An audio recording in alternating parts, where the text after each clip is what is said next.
Hello again, Pittsburgh. It's your mayor, Bill Peduto, here with another one of our Imagination Libraries book of the day. So this one's called The Last Stop on Market Street, and it is an entertaining novel for young burghers to understand the importance of public transportation. So once we go through this book, we're going to be talking about civic planning, really getting a handle on how urban planning and transportation development is key to the rebuilding of a community. Because accessibility to whatever it is that we need is absolutely a critical step in building a community for all. Or we might just read the book. So, if you want to get books, 60 of them, right here, that's what you do. And you'll be a part of the Imagination Library brought to us from our friends at Dolly Parton's Foundation, the United Way, the Benter Foundation, and the good people of Pittsburgh City Government. Last stop on Market Street. They may say that. It's not in the book. So I'm guessing this is Market Street. Here we go. CJ pushed through the church doors and skipped down the steps. The outside air smelled like freedom, but it also smelled like rain, which freckled CJ's shirt and dripped down his nose. He ducked under his Nana's umbrella, saying, "How come we gotta wait for the bus in all this wet?" "Trees get thirsty too," his Nana told him. "Don't you see that big one drinking through a straw?" CJ looked for a long time, but never saw a straw. There's Nana. From the bus stop, he watched water pool on flower petals. He watched rain patter against the windshield of a nearby car. His friend Colby climbed in, gave CJ a wave, and drove off with his dad. "Nana, how come we don't got a car?" Here's Colby waving to his buddy CJ, and CJ asking Nana the question. "Boy, what do we need a car for? We got a bus that breathes fire. And old Mr. Dennis, who always has a trick for you." There's the bus, and you can see CJ's getting on the bus. The bus creaked to a stop in front of them. It sighed and sagged, and the doors swung open. And there's Nana putting her umbrella away, getting ready to get on the bus. "Who's that I see?" Mr. Dennis asked. He pulled a coin from behind CJ's ear, placed it in his palm. Nana laughed her deep laugh and pushed CJ along. Mr. Dennis is the bus driver.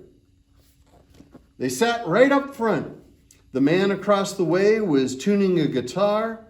The old woman with curlers had butterflies in a jar. Nana gave everyone a great big smile and a good afternoon. She made sure CJ did the same.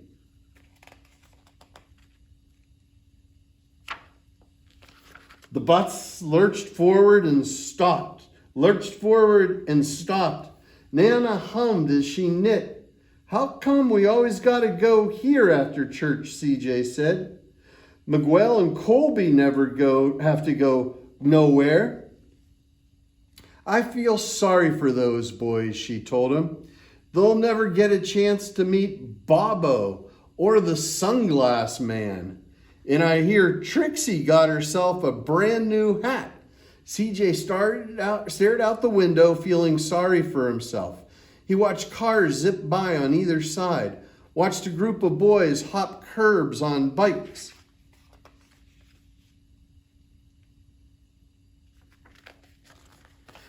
A man climbed on board with a spotted dog. CJ gave up his seat. How come that man can't see? Boy, what do you know about seeing? Nana told him. Some people watch the world with their ears. That's a fact. Their noses, too, the man said, sniffing at the air. That's a mighty fine perfume you're wearing today, ma'am. Nana squeezed the man's hand and laughed her deep laugh.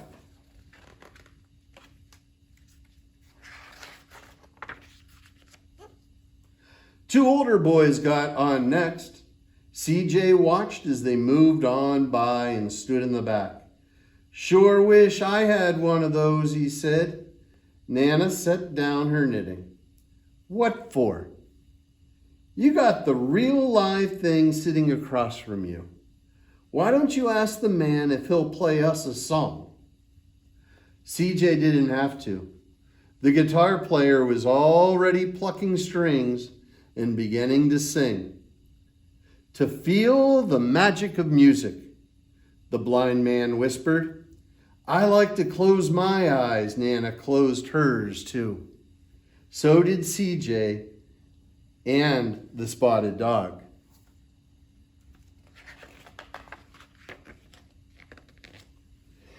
And in the darkness, the rhythm lifted CJ out of the bus, out of the busy city. He saw sunset colors swirling over crashing waves, saw a family of hawks slicing through the sky, saw the old woman's butterflies dancing free in the light of the moon. CJ's chest grew full and he was lost in the sound, and the sound gave him the feeling of magic.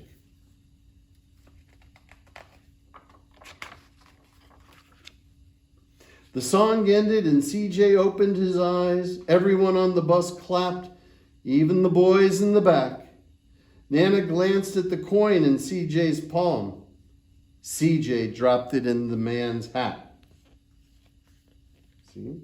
Dropping the coin. Last stop on Market Street, Mr. Dennis called. There's CJ getting off, and Nana, there's Mr. Dennis again. He's the one who did the magic trick. CJ looked around as he stepped off the bus, crumbling sidewalks and broken down doors, graffiti-tagged windows and boarded up stores. He reached for Nana's hand. How come it's always so dirty over here? She smiled and pointed to the sky. Sometimes when you're surrounded by dirt, CJ, you're a better witness for what's beautiful.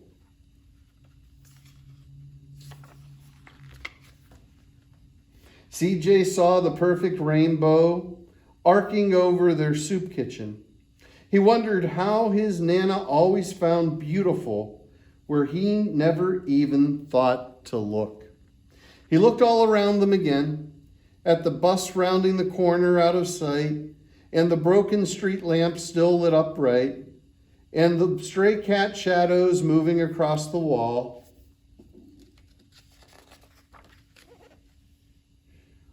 When he spotted their familiar faces in the window, he said, I'm glad we came. And there's everybody. And he's seeing his neighbors.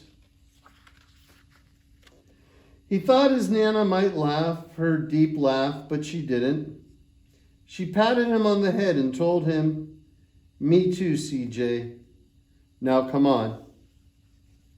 And you can see CJ and his Nana are there getting a nice good meal with all of their friends and their neighbors.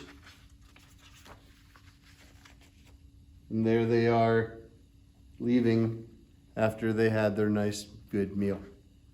I want to thank our friends at 412 Food Rescue for providing nice good meals to all of our neighbors and congratulate them on their international award. It's good to know that we have helpers out there, especially during a critical time like this. And I want to remind you that you can have a library with The Last Stop on Market Street and 59 other books just by doing whatever it says to do down here. And that is brought to you by the Dolly Parton folks, the United Way, the Benter Foundation, and the City of Pittsburgh. Until next time, folks, this is your Mayor, Bill Peduto, wishing you well and saying, stay safe, Pittsburgh, stay strong.